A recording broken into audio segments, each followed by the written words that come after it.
29절의 말씀인데,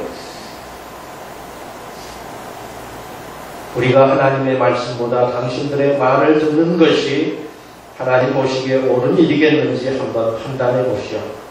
우리는 보고 들은 것을 말하지 않을 수가 없습니다. 또 사도행전 5장 29절에 사람에게 복종하는 것보다 오히려 하나님께 복종해야 하지 않겠습니까? 얼마나 힘이 느껴집니까? 당당함이 느껴집니까? 우리가 마음에 간직하고자 하는 그 영적인 힘은 바로 이런 겁니다. 권력 앞에서도 당당하게 나를 말할 수 있는 거예요. 진리를 말할 수 있는 겁니다. 복음을 말할 수 있는 겁니다. 우리가 믿고 의지할 대상이신 하나님 그분이 어떤 분이신가? 오늘 18절 26절에 우리에게 소망으로 말씀합니다. 먼저 하나님은 기다리십니다. 18절 상반절에 야훼께서는 너희에게 은혜 베푸실 날을 기다리신다. 언제라도 두 팔 벌리고 우리가 당신 품에 돌아오기만을 기다리십니다. 모든 걸 준비해놓고 우리를 맞아주실 그런 만반의 준비를 다 하고 계시는 하나님이십니다. 이사야서 55장 6절 7절에 야훼를 찾아라 만나주실 때가 되었다. 그를 불러라 옆에 와 계신다 그랬습니다. 옆에 와 계신다. 우리의 마음 문 밖에 서서 우리 마음을 끊임없이 두드리고 마음 문 열기를 기다리시는 예수 그리스도십니다. 요한계시록 3장 20절에 들어라 내가 문 밖에 서서 문을 두드리고 있다. 누구든지 내 음성을 듣고 문을 열면 나는 그 집에 들어가서 그와 함께 먹고 그도 나와 함께 먹게 될 것이다. 기다리십니다. 두 손 들고 당신께 나오기를, 그리고 하나님만 믿고 바라기를, 모든 것을 주님 앞에 의지하기를 우리 주님 기다리십니다. 두 번째로 하나님은 우리를 불쌍히 여기십니다. 여기 18절에 너희를 불쌍히 여기시오라고 말하겠습니다. 우리 인생에 대해서 늘 연민의 마음을 품고 계세요. 왜요?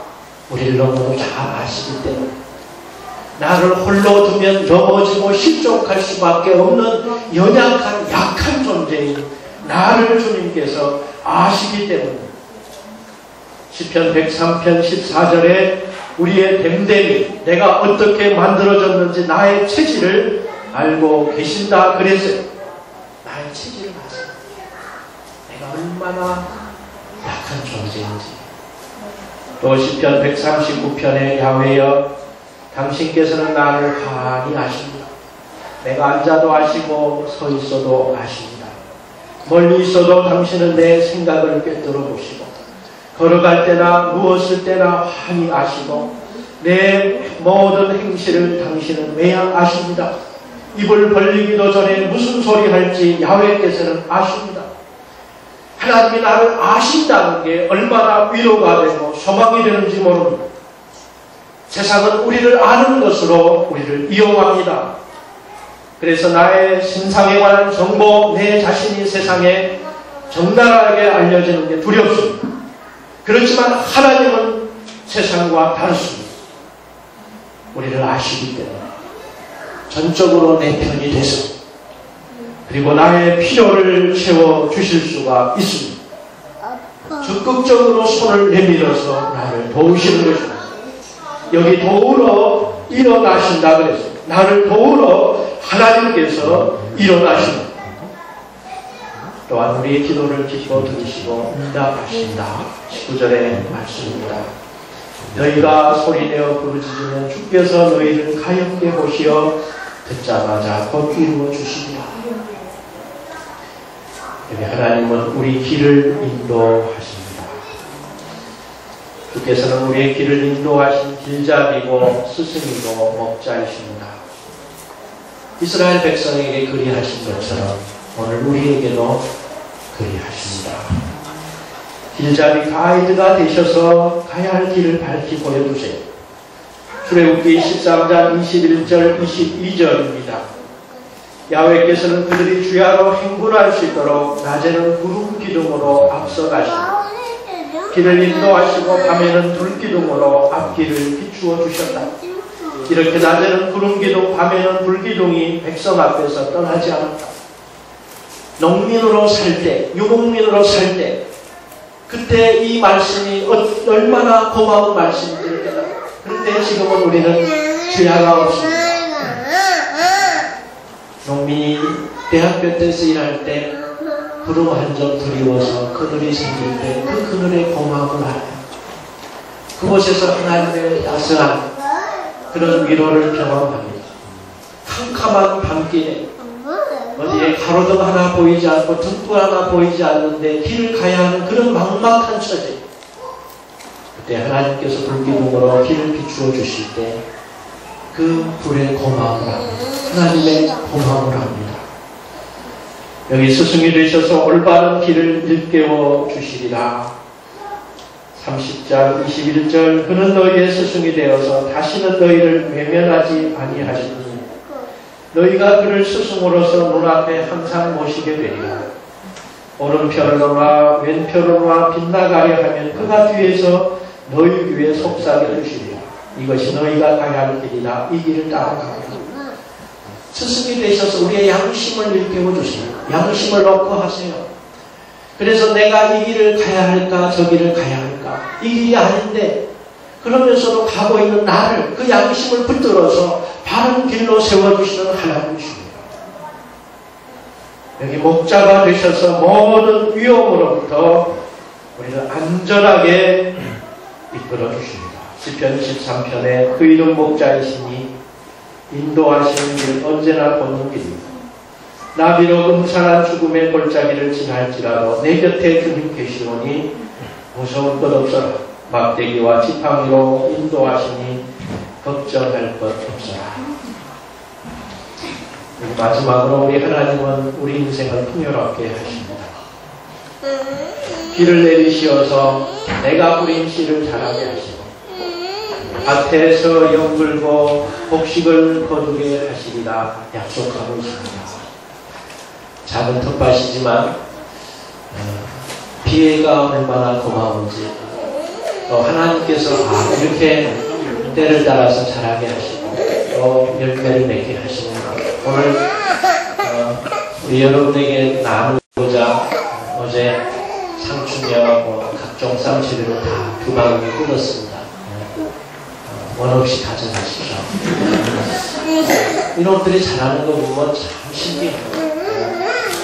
물을 주는 거, 씻는 거 우리 아이들이 있고, 이제 제가 그래도 하루에 한 번씩은 물을 주는데, 어떻게 거름을 줘서 물을 줘서 자란다? 아니요. 그냥 하나님이 자라게 하시는 거예요. 자고 일어나면 자라요. 저놈이 어떻게 살까? 고추가 시들시들했는데 어떻게 저렇게 이제는 대공이 굵어지고 그냥 바로 새순이 나고 그 호박에서 호박이 꽃이 피고 열매가 달리라 하는 거예요. 하나님이 하신 일입니다. 여러분, 여기 그때 달빛은 햇빛처럼 밝아지고 햇빛은 7배로 밝아져서 이래 동안 비추는 빛으로 한데 머무는 것처럼 되리라. 그날이 오면 야훼께서 당신 백성의 상처를 싸매시고 그 터진 곳을 치료해 주시리라. Heals the wounds라 되어 있어요. 그날이 오면, 하나님의 손길이 임하는 그때가 되면, 하나님이 내 사업장을 친히 주인이 되셔서 경영자가 되셔서 친히 역사하시면 하나님이 몸된 교회를 당신께서 이끌어 가시면 달빛은 햇빛처럼 밝아집니다. 햇빛은 7배로 밝아집니다. 그게 하나님이 하신 일입니다. 모든 상처가 싸매지고 치유되는 그런 놀라운 기적이십니다. 하나님이 베푸신 축복이 얼마나 크고 놀라운지. 지난 목요일 오랜만에 연극을 봤습니다.